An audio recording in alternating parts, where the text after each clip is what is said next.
Gusto mo bang malaman?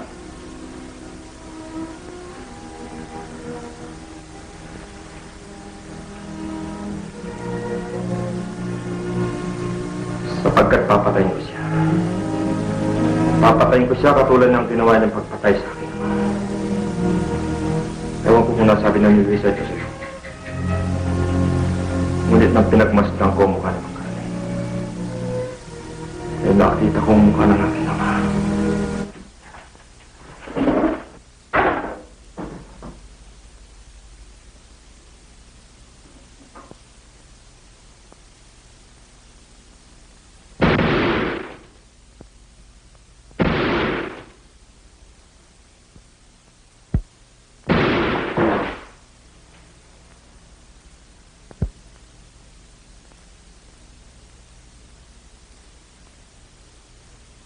Alam kong si Don Cosme nagutos sa inyo. Sabihin niyo sa kanya na hindi magtatagal ang kanyang buhay.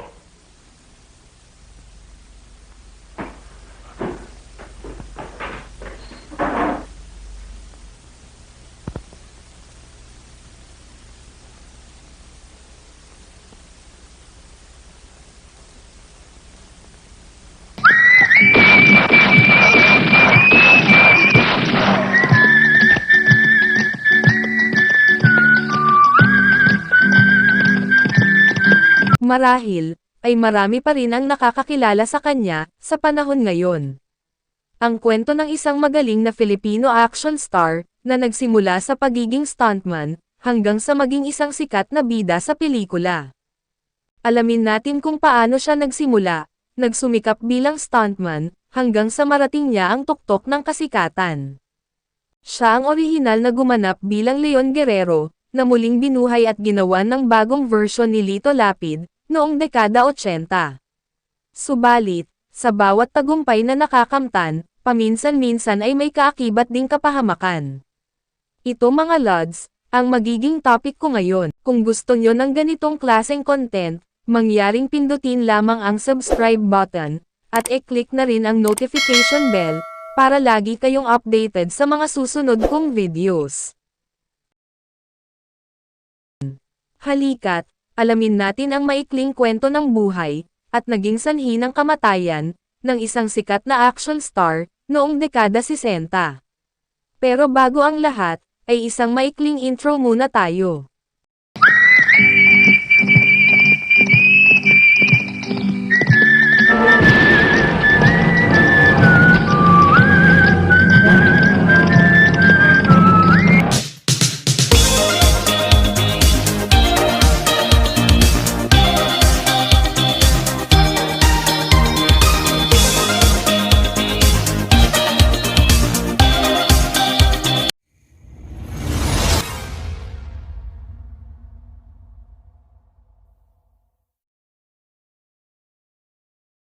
Isang paalala. Ibig ko lamang pong ipabatid sa mga taga-subaybay at manonood ng munting channel ko, na ako po ay hindi eksperto.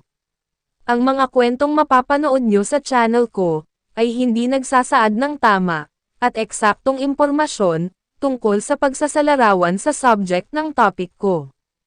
Ito ay bunga lamang sa aking mga pananaliksik. Maraming salamat po.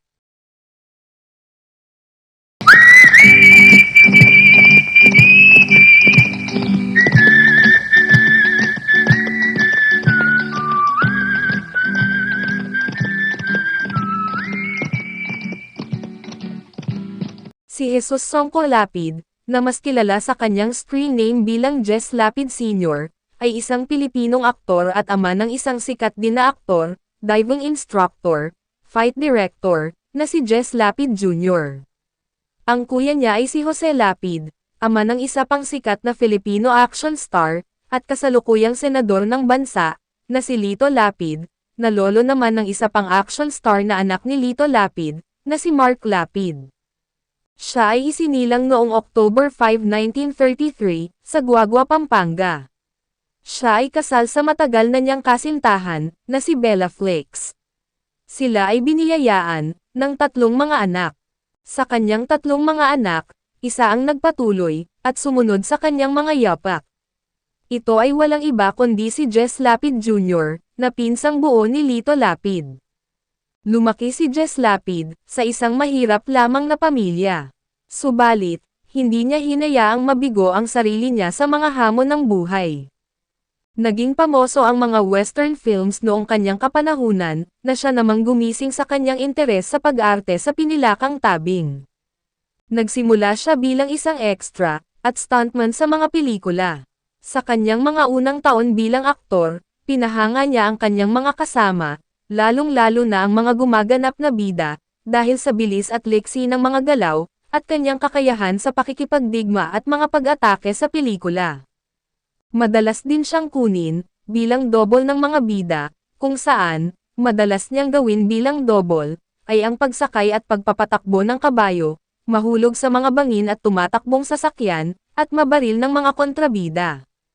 Dahil dito, ay agad siyang napansin ng mga bigating bida, tulad na lamang nina Joseph Estrada, June Erestorinas, at Fernando Poe Jr. Mula noon, ay madalas na siyang kunin ng mga bigating artista, upang maging kabahagi ng kanilang mga pelikula.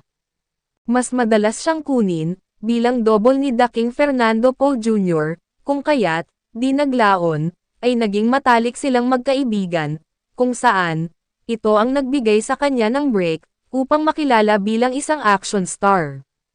Nang makipagsapalaran si daking Fernando Poe Jr. sa mga produksyon ng pelikula, ginawa niyang isa si Jess sa mga regular sa kanyang mga pelikula, na nagbigay sa kanya ng mga papel, na nangangailangan ng tunay na pag-arte, sa halip na choreographed stunt actions.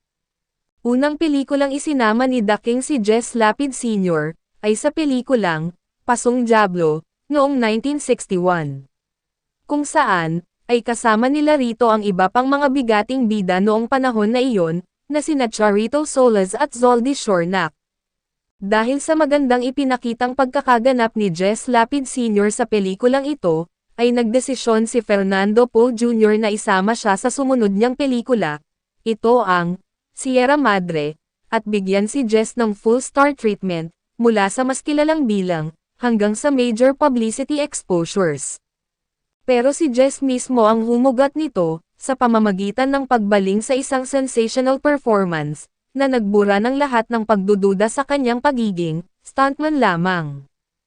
Kinuha siya ng Tagalog Ilang-Ilang Productions, na pumili sa kanya, upang gampanan niya at gawin siyang superstar sa pelikulang Kardong Kidlat, noong 1964, kung saan, ay tumabo ito ng husto sa takilya, at naging box office steals. Sa Globe Theater, kung saan ipinalabas ang pelikula, ay nasaksihan ang mahabang pila ng mga movie fans sa paligid ng building, para lang makapasok at mapanood ang Talk of the Town film. At dito na nga nagsimulang umusbong ang karera, at pagsikat ni Jess Lapid Sr.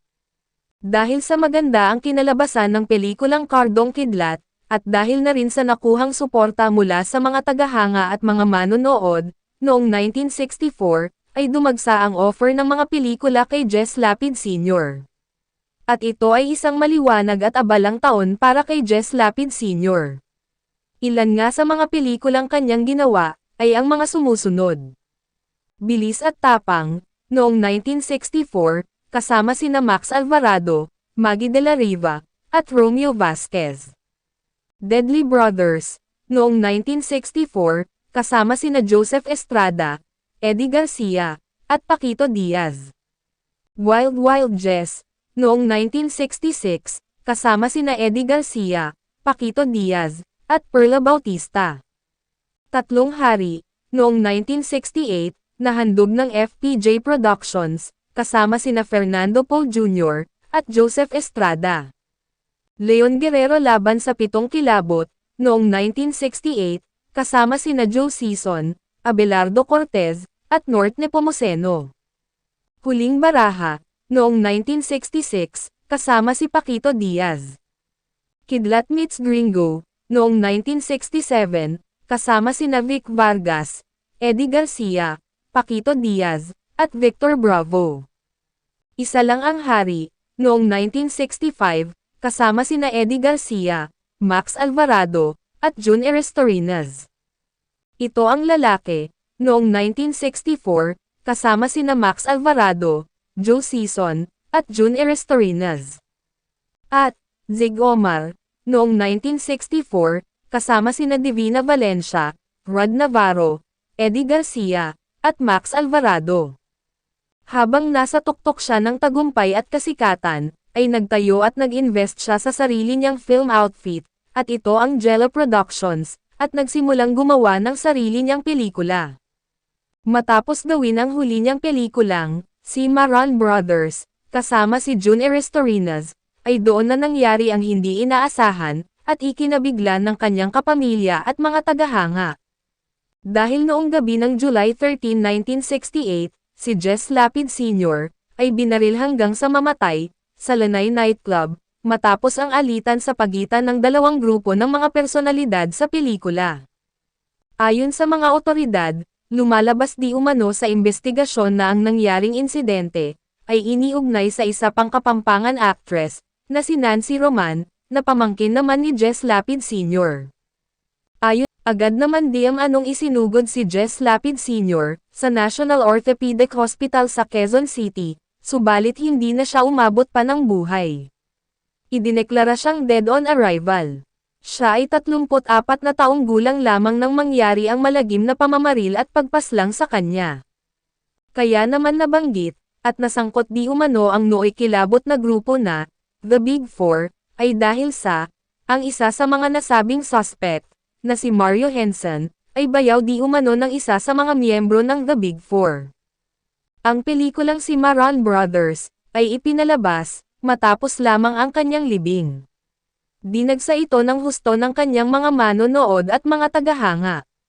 Marami sa kanyang mga tagahanga, at mga nanood sa pelikulang iyon, ang nalungkot at naiyak, dahil marami ang nanghinayang, sa maaga niyang pagkawala. Ang nasabing pelikula, ay tinaguriang, Picture That Will Project the Living Image of Jess Lapid Sr., in the Hearts of Millions. Bilang belated tribute, ang kanyang pamangkin na si Lito Lapid, ay ginawa ng pelikula ang buhay niya, at gumanap si Lito Lapid bilang Jess Lapid sa biopic na, The Jess Lapid Story, na ipinalabas noong 1978.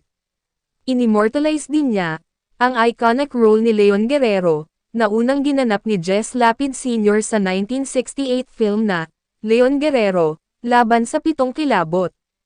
Ang kanyang mga labi ay inihimlay sa Guagua Cemetery sa Pampanga.